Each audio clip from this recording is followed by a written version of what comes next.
Let's take a moment to appreciate Guy Pratt, the bassist, singer, co-writer, and all-round legend who became the not-so-secret weapon of Pink Floyd's post-Waters era. Imagine being in your mid-20s and suddenly you're handed the keys to the Pink Floyd kingdom, tasked with replacing Roger Waters of all people. Terrifying, right? But for Pratt, it was just another day at the office, albeit one with massive lasers and stadiums full of fans.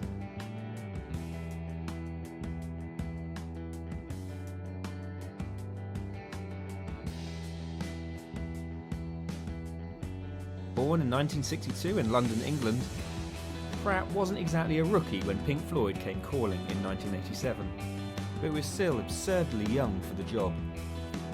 At 25, most musicians are just hoping to land a decent gig, not stepping into one of the most iconic bands in rock history.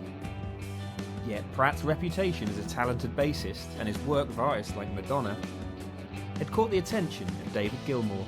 With the band gearing up to tour A Momentary Lapse of Reason, their first album without Roger Waters, they needed someone who could handle the pressure. And handle it, he did.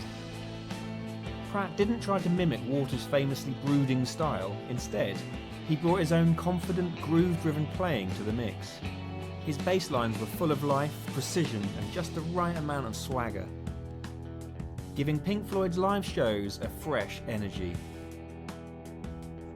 Whether he was tackling the thunderous grooves of One of These Days, or adding his own touch to new material, Pratt didn't just step into Waters' shoes, he danced in them.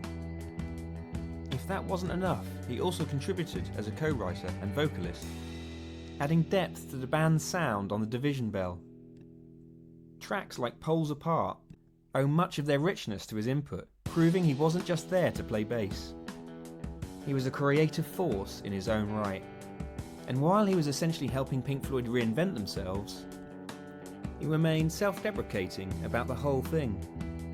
Pratt often joked about the absurdity of being a kid suddenly thrust into rock royalty, calling the experience surreal and humbling.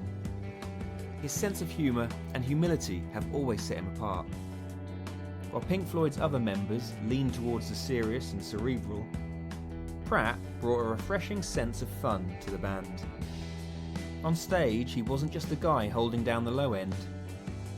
He was an engaging performer with effortless charm and cheeky stage presence. Now, let's consider Pink Floyd without Guy Pratt. Could they have survived their split with Waters and carried on as a functioning band? Possibly. But would they have sounded as vibrant, dynamic, and frankly cool? Doubtful. Pratt didn't just fill a vacancy, he helped redefine the band's sound for a new era, bridging the gap between their storied past and a fresh, forward-looking identity. At the end of the day, Pratt is the kind of rock star who doesn't act like one. He knows how improbable his Pink Floyd journey was, and he's the first to laugh about it. But whether he admits it or not, his contributions were essential in keeping Pink Floyd's magic alive. So here's to Guy Pratt, the unsung hero who took on one of rock's most daunting gigs, nailed it, and made the whole thing look like a blast. So thank you, the unsung hero and Pink Floyd legend, Guy Pratt.